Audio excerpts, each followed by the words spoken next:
Hello and welcome to another episode of the EG Success Mindset Podcast with your host, Anis Gikuma. This space is created for business owners, team leaders, and individuals who want to learn how to communicate with clarity, develop self-confidence, and build high-performing team culture. Together, we explore the C.O.D.E personality and the C3 leadership frameworks. So, if you are ready to uncover your potential, optimize your performance, and multiply your productivity, you are in the right place. In the last episode, we spoke about communication, and we went on to say that communication is basically an expression of confidence or lack of. Communication brings life into your world. But communication does more than express identity. It creates environments. With C.O.D.E and C3, we are diving into the 4 types of personalities: connector, organized person, detail-oriented, and effervescent. We are looking at how those link into C3, communication, confidence, and culture. Culture is not on a mission statement. And I know, it's easier to say our culture is. Neither is it a slogan. It's not something you write down. Culture is something you create. What we call our culture, depending on which nationality or tribe you're from, is just accumulated behavior that has been repeated, and in most cases, without question. And sometimes when you question, why do we do what we do and how we do it? You're told, that's how I was taught by my grandma, and that's how her grandma taught her. Or that's how it's always been done. Then, culture is a repetition of certain behaviors over time. So if you're going to create a culture where you can have high productivity, you've got to be conscious. So, today we go into how your identity, beliefs, and mindset are expressed in the confidence, communication, and culture that is created, whether that's going to be a thriving culture or a toxic culture. I used to work with a doctor in the health and wellness space, and I was an assistant to a very well-trained doctor from Czech Republic. And he used to work many years back with the Russia Space Agency, trying to help come up with formulas to help the astronauts go into the space stations, optimize their biology. Over the 2 years I worked with him, I learned a tremendous amount of information. But when we really narrowed it down, he told me, Ernest, for you to perform well, you've got to make sure that your mental environment has less stress. Because regardless of how good of the food you're eating, if the cells are stressed out and cannot regenerate, you are basically wasting a lot of raw material. What does that have to do with the environment you create and with the C.O.D.E personalities? Understanding that health is a combination of different aspects, we can then say all cells requires a certain level of environment for them to perform optimally or towards destruction. So if you're placed in the wrong environment, as a cell placed in the wrong environment, you're most likely going to underperform. If you're placed in the right environment that is curated, the right culture comes out of that, you're going to always perform better and better. The C.O.D.E aspect of personality, the connectors love unity and belonging. They love that family setting. They like to know who is the leader, where they fit, and that they don't fit for convenience, they fit because they matter. The organizers like to know what structure is there. Who's the boss? Who's the manager? Who's the supervisor? Where do they fit in the hierarchy of authority? They also value stability. They want to make sure that whatever they are doing has value and is visible because they're doing it for the right place. So it's important for them to be in the right place. Detail-oriented individuals, if you're one of them, excellence and precision is important. So if you're in a place where a detail-oriented person is working and there is no measures, checks and balances that can show precision, outstanding performances and excellence, then the environment is not really helping them to become good performers.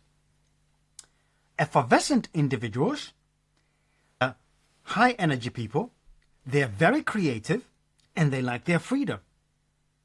So then if they're in the environment that does not encourage one of those two elements, or the elements that allows them to be free, then you'll see that the restriction on them or the lack of guidance effectively affects their performance. Now, I know you probably heard of this saying that the chain is only as strong as its weakest link. Culture collapses when one thread is missing. Think of it as a loom. The 4 personality types, let's say all these 4 people are working in one team. The moment one personality type is misrepresented, undervalued, and not supported, the other 3 will suffer. Why? Because they become the weakest link. So in your business, in your house, in your church, in your local community, self-awareness becomes absolutely necessary for you to know how to help those around you create an environment and a culture that supports you. If you have no self-awareness, then you might end up in the wrong environment. Now, if you happen to be in the leadership position, whether it's in a classroom, a boardroom, a marketplace, or in politics, if you don't understand your team, their personalities, and the environments they thrive in, you can be certain that you're not going to create an environment that helps them grow. Now, I mentioned earlier that I worked with a doctor friend of mine. He's in his 80s now. He's always been strong. Taught me a lot about the body and about cells. I remember one time we were having a conversation about the gut, the digestive system. He said, when the environment in your gut is called the gut biome, when it's not in the right balances, it affects how the bacteria in your gut process the food. Hence, they either produce good energy or deterioration of health begins in the gut. So, if you see your environment, your office, your workplace, your home, as an environment meant to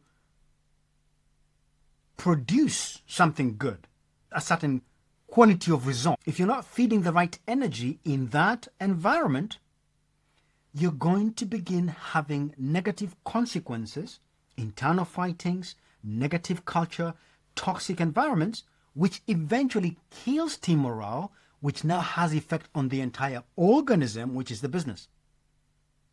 But the moment you start understanding, oh, this kind of bacteria requires this kind of environment. When you understand that organizers require a slightly different environment than the effervescent individuals, you can now work with them to create an environment that is cohesive and elevates performance in the same place. Which means your mindset shapes the culture you allow or adopt. Especially as a leader, as a father, as a mother, as a business owner, as a pastor, as a team coach, your mindset shapes the culture you allow. Your mindset determines what you tolerate, encourage, reward, correct, and model. Culture is a reflection of your beliefs. If I don't value a certain type of person, especially if I don't know their personality, let alone mine, I am going to create an environment that is not encouraging towards them. Nobody wants to go to work and feel discouraged. But you know something very common? Most people wake up every Monday and go to a job they hate, to work for someone they loathe. There is no way you can produce positive results when you have an internal negative environment. That's never going to happen. In fact, Albert Einstein said, a negative idea can never produce positive results. Now, Einstein is known for physics. So, if you're going to have a team that creates good results, they have to be in the right environment. You've got to balance the right ingredients in the environment to create the right culture. Then you have to shape the team's mindset, again, that moves you towards achieving better results, molding and reshaping the culture, which is the third C in our C3 leadership model. The first one is confidence. We looked at that a few episodes back. The second C is communication. We looked at communication in our last episode. If you haven't listened to them, pause this one, listen, because they all build on each other. And today we are now going a bit deeper in culture. Okay?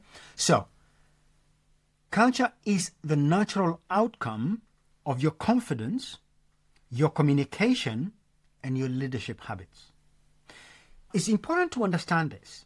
When you get to understand the person's code, realize they don't put on a code when they come to work and put on another one when they go home. This is who they've always been. Which means you can begin to see whether it's their home environment that is stressing them when they come to work. In their home, they're getting the positive energy from work, and now they're using that to improve their environment at home. These things are again, there is no point of living life for 2 hours when you get to sit down and eat your crisps, and for the rest 22 hours you're stressing. If you and I determine to understand ourselves and those around us, we can deliberately create environments that helps every single one of us improve our results. Now, the sooner you start to understand about yourself, the sooner you realize that you're probably in the right job or in the wrong one. The sooner you get to start to understand that you're probably working for the wrong department. Why? Because all of a sudden things begin to fall in place and begin to click. Culture is not built in meetings. Culture is built through persistent repetition of small, meaningful moments.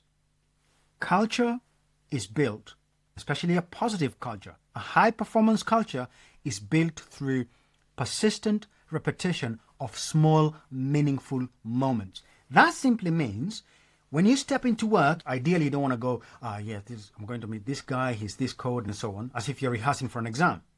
You want it to be natural. So you will fall back into your old behavior. But you can catch yourself quickly and make the necessary changes. And the code aspect of understanding has helped you know a bit more about them. You can then decide not to resort to your old patterns of thinking and habit and behavior, but to be consciously aware about their personality and then relate to them from their code, which means you're honoring them. What does that do to the environment at work?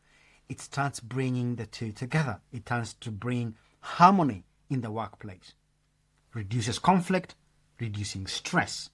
If you can reduce stress from workplace, if you can reduce conflict, and especially negative conflict, you can then focus. You have the energy reserves to focus on the tasks ahead, to focus on the customers you need to deal with, to focus on the challenges that taxation may bring around, and so on and so forth.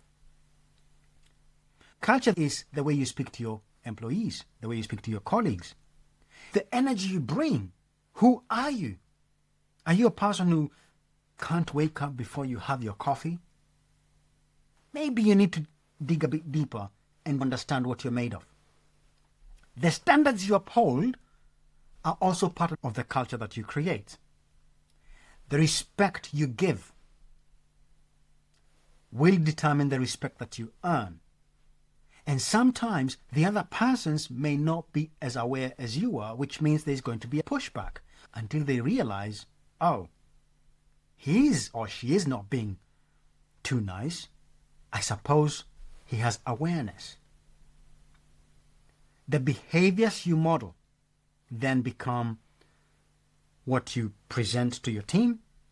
If they start modeling you, now you have a culture of modeling good behavior, which is where really leadership is echoed. Leadership is seen through, when you're in the house, what happens? It's not an easy fix. This is not a quick fix. This is not a pill you pop and all of a sudden you get the results. This requires mental agility. You need to be consciously aware of what you're doing consistently. However, if you pay the price, like we discussed in our first episode, you take the seed, put it in the right environment, you are guaranteed to have the fruit. So don't rush yourself in terms of applying some of these strategies that we are talking about. I once coached a team that were failing, not because of lack of skill, but because each person was living in their own world. In fact, the connectors were burnt out. The organizers were frustrated. The detail-oriented people, they felt ignored. The effervescent persons were no longer driven. Now, while it's difficult, I'm not saying this is easy, it's difficult to create an environment where people thrive. Why? Because sometimes we are going to be affected by things that we did not anticipate. However, culture, remember, culture is something that happens naturally because we've been immersed in it and trained over and over. So if you go to a company that has bad culture, whether race, sexism, whether that's about compensation, overworking people, shouting at people, that environment, you will quickly be told that's how things are done here. And it doesn't take much to switch things very quickly. I learned years back that the fish rots from the head downwards. So a culture, and especially either negative or positive culture, they are all upheld by the leadership. So my responsibility as a business coach is to challenge culture. Why do you do it the way you do it? Is it because it's the way it's always been done? Or is it the best way based on research and analysis? So it's important you ask these questions. So I managed to get the team aligned with their code frameworks, understand how they were communicating, how they were showing up, the kind of confidence they were carrying, and eventually that shifted the culture almost instantaneously. It's the aha moment when the light bulb goes on up there and you go, now I get it. I wonder why I never liked that guy, but now I get it. It's because he's XYZ. Right. So far, we have spoken on how to begin to understand, to build your identity using the CODE framework. Your belief system, the mindset. We spoke about confidence and we talked about alignment in your confidence.